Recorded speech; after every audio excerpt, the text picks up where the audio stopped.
一个国家在最危难的时刻，他的忠实拥护者必定是平时最不起眼的普通老百姓，而富人往往是跑得最快的一个。1914年，一战的枪声响起，欧洲的老牌富豪们，尤其是那些跨国联姻的贵族和金融家族，跑起来的速度，短跑冠军都未必跑得过他们。伦敦、巴黎、柏林的火车站挤满了带着沉重皮箱的绅士，皮箱里不是衣服，而是金条、证券原件和小型古董。由于威尔逊在1913年建立了美联储，并稳定了美元地位，纽约成了全球最佳的资金避风港。因此，美国在一战是被养得太肥了。威尔逊在欧洲富豪大量涌进美国后，还来了个极为骚的操作，就是加税。威尔逊在1913年强行通过个税法案，个税最高税率只有 7%， 到了巅峰时期跳到 77%， 之后又补了一刀，连环套中套。1916年，威尔逊通过税收法，正式确立了现代意义上的联邦遗产税。同时，威尔逊利用美国实验室的安定环境，吸纳了大量欧洲顶尖科学家，让美国后来的科技是来了一个超级大爆发。而以上这些还不算美国一战中最大的收获，下面才是美国在一战中最重要的质变，就是让美国在行政层面达到了史无前例的一种整合。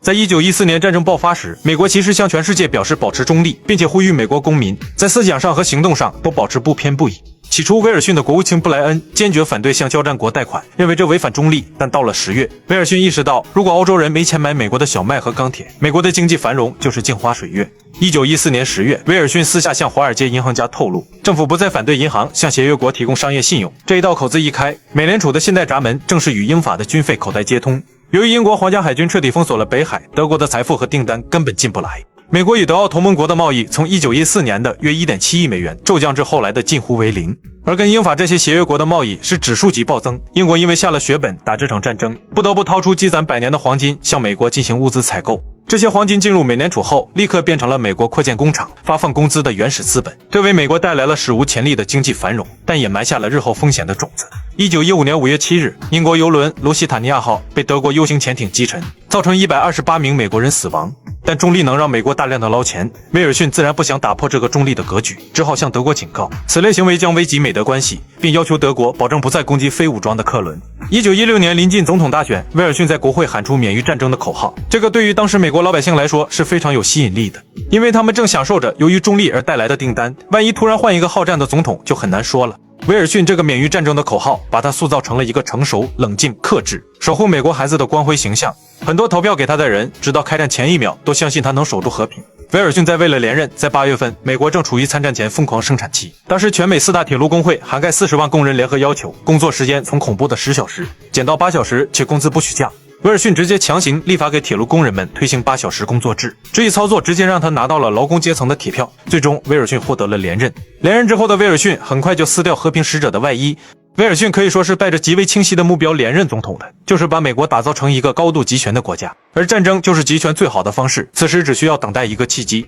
这个契机就是1917年1月16日，德国外交大臣阿瑟·齐默尔曼发给墨西哥政府电报，德国建议如果美国参战，墨西哥应与德国结盟，事后德国将帮助墨西哥夺回被美国抢走的德克萨斯、新墨西哥和亚利桑那州。随后，威尔逊通过美联社全文公开电报内容，瞬间引爆民意。但当时美国还是有不少反战派，也有不少人怀疑电报的真假，而德国外交大臣齐默尔曼直接就公开承认了，所以德国一战战败，这货有很大的责任。这一承认直接抽干了美国国内亲德派和反战派最后的一丝辩护空间。威尔逊由此拿到了那个梦寐以求的道德制高点，他可以理直气壮地告诉国会，这不再是商业纠纷，这是德国对美国主权的直接挑衅。1917年4月2日，威尔逊正式向德国宣战，口号还喊得震天响。他表示，我们对德国人民没有感情上的敌意，是普鲁士国王太过分，现在宣战就是为了解放德意志的人民。这段话主要是用来安抚当时美国内部数百万德裔老百姓的。最后他甚至直接把宣战升华了，表示我们是为了自由与文明秩序而战。宣战完，热血完，威尔逊就需要开始干活了。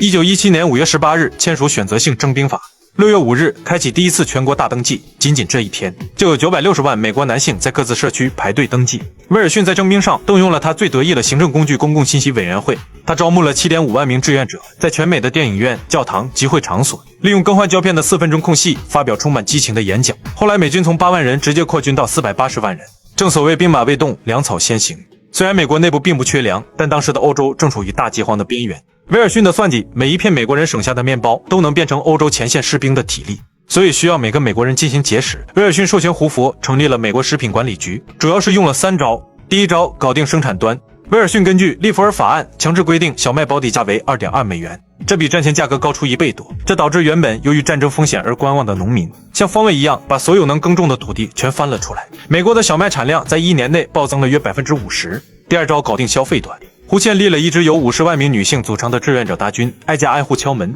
要求每个家庭签署食品誓约。你签署了，窗户上就贴一个100%爱国的标志。这个食品誓约让美国民众自己承诺减少小麦、肉、糖的消耗，承诺清空餐盘，不浪费任何食物。如果你窗户上没贴这张纸，就意味着你没签誓约，那么在社区里，你会被贴上亲德、自私，甚至是叛徒的帽子。接下来是美国的终极行政杀器，成立战时工业局。1917年初，美国工业界还处于一种发财梦的混乱中。工厂想生产什么就生产什么，毫无标准。铁路塞满了运往欧洲的奢侈品，而急需的煤炭却运不出去。直到1918年3月，他任命了伯纳德·巴鲁克担任主席，并赋予他绝对权力。第一是强行标准化。之前美国有285种型号的轮胎，战时工业局强行削减到9种，以此类推，各种东西全部标准化。第二，资源配给与优先制度。巴鲁克掌控了钢铁、铜、橡胶、煤炭等所有核心资源的分配表。如果你是一家钢筋厂，想买木材，对不起，优先级排到明年。如果你愿意改产机翼，木材明天送到。第三，价格管控。为了让资本家听话，政府不再搞竞标，而是直接说你生产这个成本是多少，我额外给你10%的利润，这消灭了市场价格波动。资本家虽然失去了暴利的可能，但得到了旱涝保收的行政保障。到1918年，美国的造船能力已经超过了英国。美国工厂在短短1年内生产出了足以武装400万大军的所有装备。威尔逊利用战时工业局配合与敌国贸易法案，直接没收了德国在美地数千项化工和制药专利，并强行授权给美国公司，这让美国的化工行业实现了从小学水平到博士水平的代差跨越。这些工厂赚到了前所未有的钱财后，威尔逊自然是不让他们赚得这么舒服。在这个期间，威尔逊把对富人的税率拉升至67%，最高拉到77%。总之，赚了钱也别想随便花。同时，对企业还整了一个超额利润税。当时杜邦公司的利润从战前的500万美元飙升到1916年的8200万美元。威尔逊政府以战前3年的平均利润作为基准，再加上7%到9%的固定资本回报率，任何超过这个基准的利润都被定义为战争带来的不义之财，给我交给联邦政府。仅仅1917年，超额利润税就为联邦政府贡献了超过20亿美元的收入。当时最先进的驱逐舰造价约120万美元，因此在战争中真正赢麻的是美国联邦政府。美国在一战中最大的获益是完成了一次全球权力底层逻辑的暴力大切换。1914年开战前，美国欠欧洲约37亿美元，到1918年战争结束，全欧洲欠美国政府和私人银行约126亿美元，其中约100亿是联邦政府贷款。美国不仅还清了所有旧账，还把全世界最顶级的财富中心伦敦、巴黎变成了自己的还款分行，同时没收了德国在美地4500多项专利，包括阿司匹林、合成染料和顶级化工配方等。为了打仗，威尔逊强迫所有工厂放弃多样化，推行单一规格的流水线生产。这种被政府强制训练出来的大规模生产能力，让美国在战后开启了咆哮的20年代，成了全世界唯一能廉价海量供应工业品的世界工厂。美国政府在国内拿到的获益，甚至比在国外更多。美国从此告别了那个小政府、大社会的松散时代，正式进化为一个拥有职业官僚体系、中央情报能力和全球干预意愿的现代国家利维坦。威尔逊建立了一套美联储个税系统行政规制体系，嵌入了每一个人的银行账户、每一张工资条、每一份商业合同中。从威尔逊之后，美国从传统的国会主导型代议制一步步演变成行政国家。你现在每天在新闻里看到的国会和总统互撕，其实他们吵的都是增量问题，要讨论搞不搞新东西。这只是立法权的摩擦，它只占国家运行的5%，甚至有时候还能绕过它。尼克松总统时期建立了一个拥有几万人、管辖全美水陆空的超级大部门。按照正常逻辑，应该要先国会提出法案，两院辩论，然后高票通过。但尼克松深知，如果走这条路，各个利益集团会在国会里把这个法案撕成碎片。他掏出第3号重组计划，尼克松把这15个原本分散、互相牵制的小机构缝合在一起，赋予了他一个统一的大脑——美国环保署。以前农业部的农药局要听国会农业委员会的话，内政部的水质局要听国会资源委员会的话，国会通过这些细分的委员会牢牢控制着这些小机构。现在尼克松直接打包，全部听总统的，往后在行政权上是越玩越花。